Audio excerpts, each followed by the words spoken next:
Kapag hindi niya naayos ang problemang ito, may posibilidad na magpalit tayo ng presidente at hindi niya matapos ang termino niya.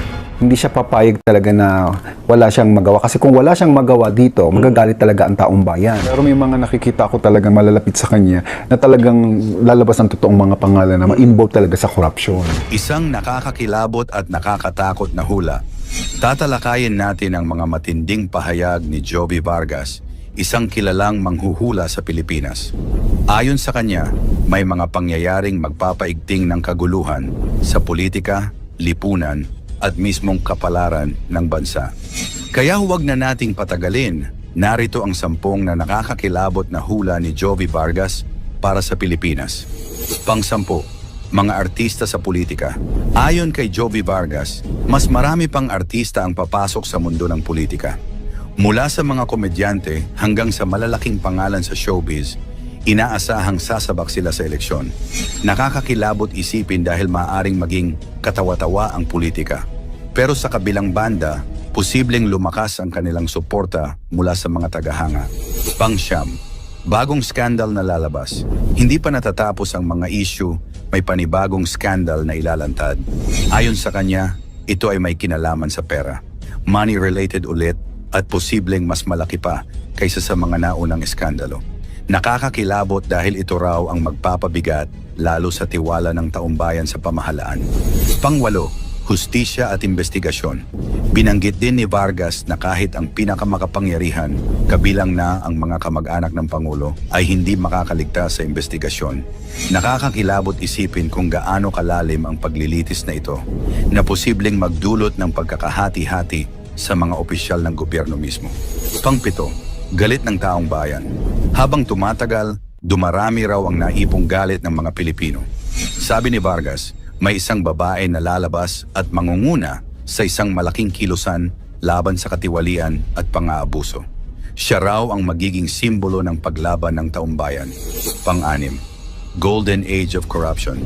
Pinangalanan pa mismo ni Vargas ang kasalukuyang panahon bilang Golden Age of Corruption.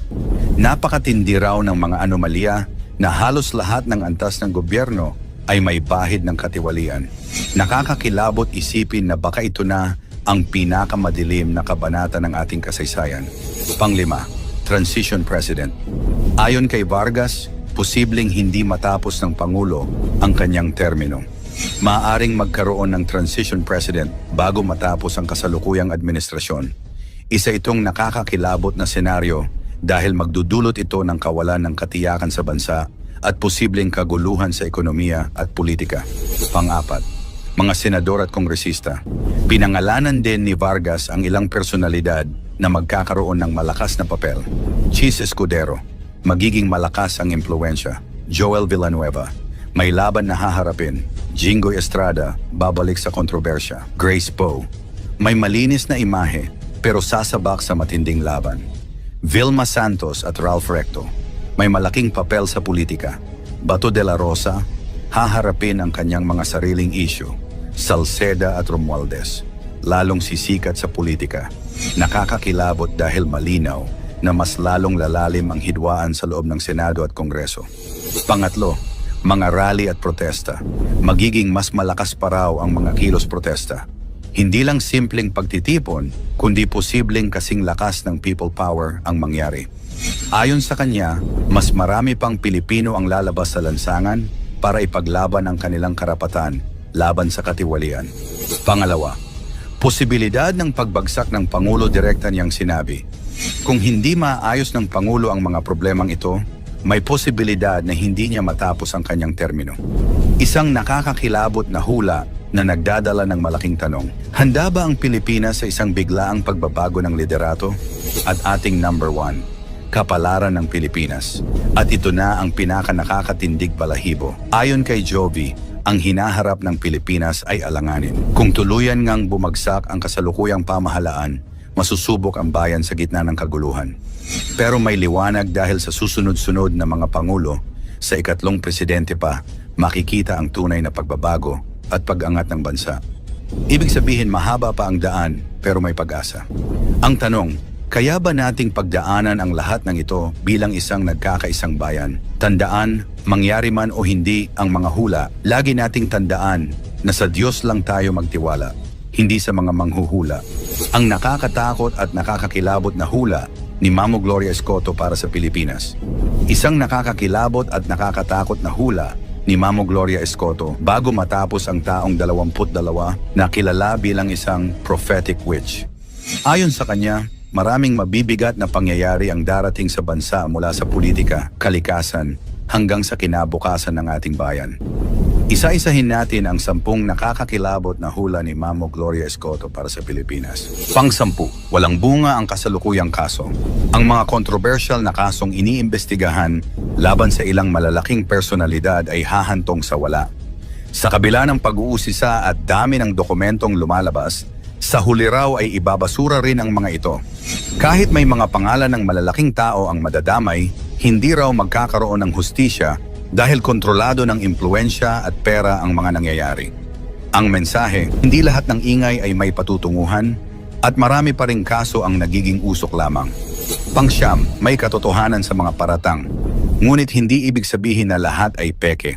Nakakakilabot dahil ayon kay Mamo, totoo raw ang ilan sa mga paratang na ikinakabit ngayon sa mga opisyal. May mga malalaking halagang pera raw talaga ang kinurakot at nawala. Ang mas nakakatakot pa, hindi lang iisang tao ang sangkot, kundi ilang matataas na personalidad na hanggang ngayon ay nasa pwesto. Ito raw ang dahilan kung bakit mahirap maresolba ang kaso dahil parang lahat ay nagtatakipan ng kasalanan. Pang-8, pagkakulong ng isang mataas na opisyal. Nakakita rin si Mamo sa baraha ng posibleng pagkakakulong ng isang mataas na opisyal ng gobyerno. Nakakagulat daw dahil hindi lamang lokal na korte ang may kinalaman dito, kundi posibleng maging bahagi pa ang mga dayuhang hukuman o international courts. Kung mangyayari ito, magiging malaking dagok sa reputasyon ng bansa. Magbubukas ito ng tanong, hanggang saan kayang ipagtanggol ng mga nasa kapangyarihan ang kanilang sarili laban sa batas? Pang-7, pagkawala ng yaman ng Pilipinas. Isa sa pinakamalungkot na hula ni Mamo ay ang patuloy na pagkawala ng yaman ng Pilipinas. Marami na raw ang nawala at baka dumating ang panahon na magigising na lang tayo na hindi na atin ang sariling bansa. Ayon sa kanya, hindi ito laging dumadaan sa mata ng publiko. Maraming ari-arian at likas yaman ang tahimik na naibebenta o naipapasa kamay ng mga banyaga. Nakakakilabot isipin na habang abala ang mga tao sa pang-araw-araw na problema, unti-unti namang nauubos ang kayamanan ng bayan. Pang-6, sunod-sunod na bagyo at malalaking baha.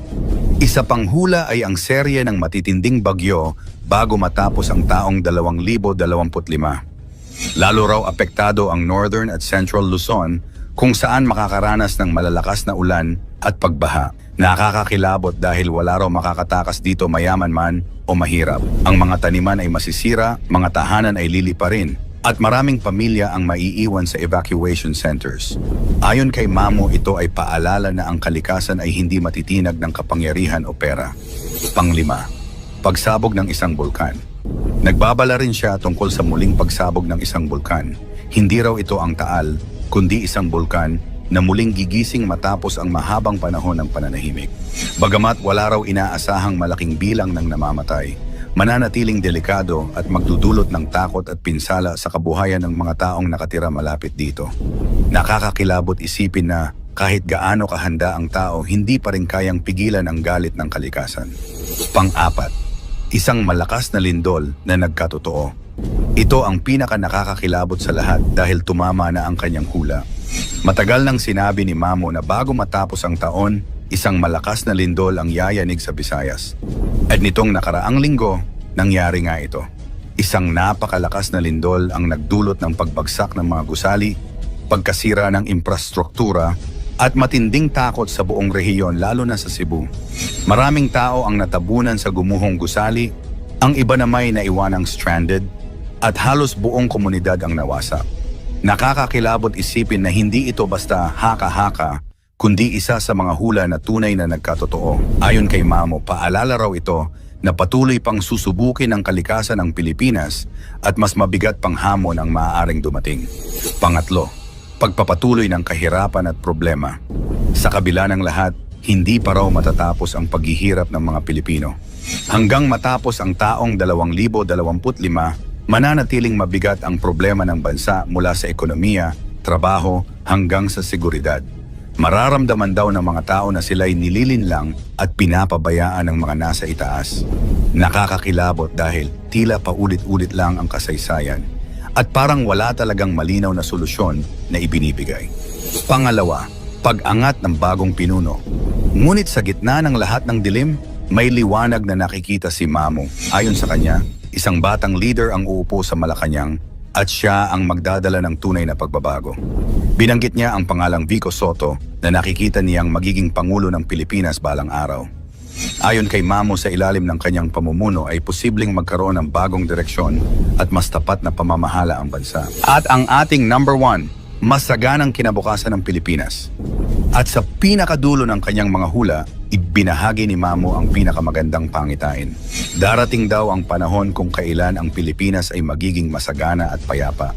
Hindi man agad mangyari ito at baka hindi lahat sa atin ay umabot, ngunit ang mga anak at apo ng susunod na henerasyon ay makakaranas ng kaunlaran at katahimikan. Magandang isipin na sa gitna ng lahat ng kasalukuyang problema, may nakahandang mas maliwanag na bukas para sa ating bayan. Ano sa palagay mo? Mangyayari kaya ang mga hula na ito o isa lamang itong kwentong bunga ng malikot na imahinasyon? Ikomento mo ito sa ibaba. Huwag kalimutang i-like, i-share at mag-subscribe. Maraming salamat at God bless.